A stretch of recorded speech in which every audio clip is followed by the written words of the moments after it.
ऐसा क्या था उस गांव में? क्या वे चारों दोस्त वापस अपने घर लौटे? आखिर उस रात उन चारों दोस्तों के साथ क्या हुआ? यह जानने के लिए इस वीडियो के अंत तक बने रहे हैं। भारत के एक सुदूर इलाके में स्थित कालापुर नाम का गांव, जो कभी खुशहाली का प्रतीक हुआ करता था, अब वीरान और सुनसान पड़ा था। वहां जाने की हिम्मत कोई नहीं करता था। गांव के पास एक पुराना बोर्ड लगा था, जिसमें लिखा था, यहां आना मना है, जो आएगा वो लौटकर नहीं जाएगा।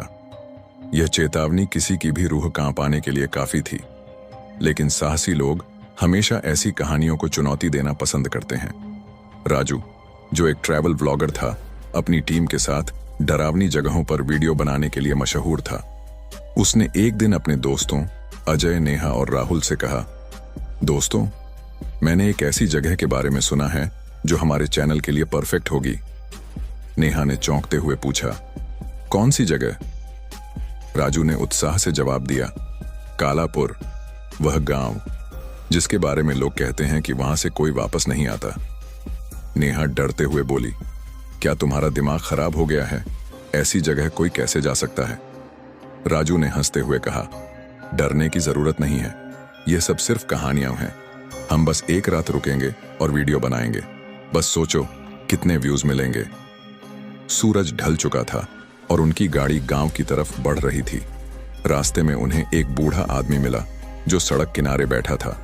उसने हाथ से इशारा करके उन्हें रुकने को कहा। बूढ़ा आदमी कांपती आवाज में बोला, बेटा, उस गांव में मत जाओ, वहां सिर्फ मौत है। राजू ने पूछा, ऐसा क्यों दादा?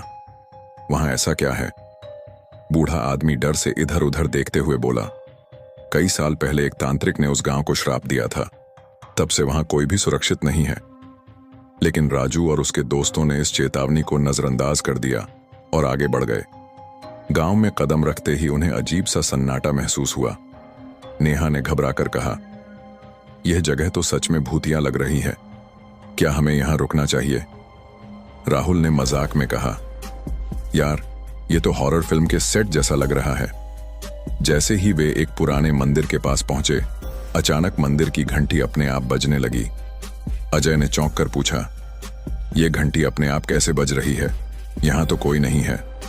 नेहा ने डरते हुए कहा, यह सब ठीक नहीं लग रहा, हमें वापस चलना चाहिए। वे गांव के बीचों बीच एक पुराने घर के पास पहुंचे। घर की खिड़कियां टूटी हुई थीं और दरवाजे पर अजीब निशान थे। राजू ने दरवाजा खोला। नेहा ने डरते हुए कहा, मुझे लगता है कि हमें अंदर नहीं जाना चाहिए।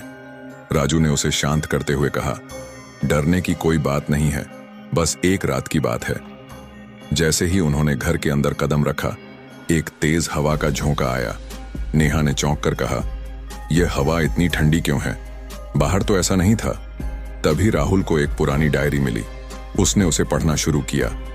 अगर ये डायरी पढ़ रहे हो तो यहां से भाग जाओ, ये गांव आत्माओं का घर है। अचानक एक कमरे से बच्चे के रोने की आवाज आने लगी। अजय ने घबराकर कहा, यह आवाज कहां से आ रही है?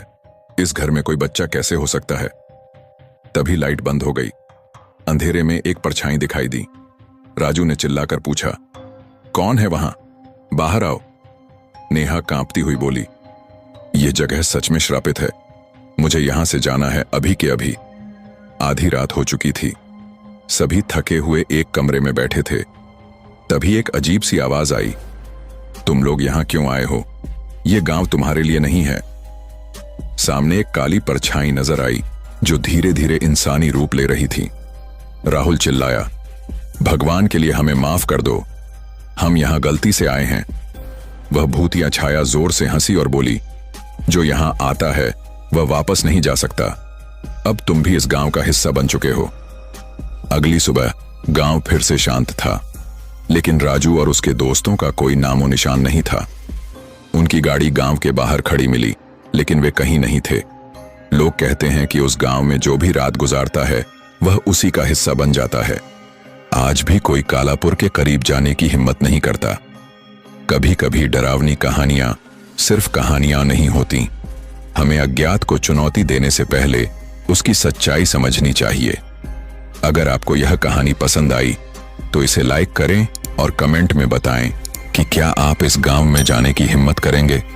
ऐसी और कहानियों के लिए हमारे चैनल को सब्सक्राइब करें।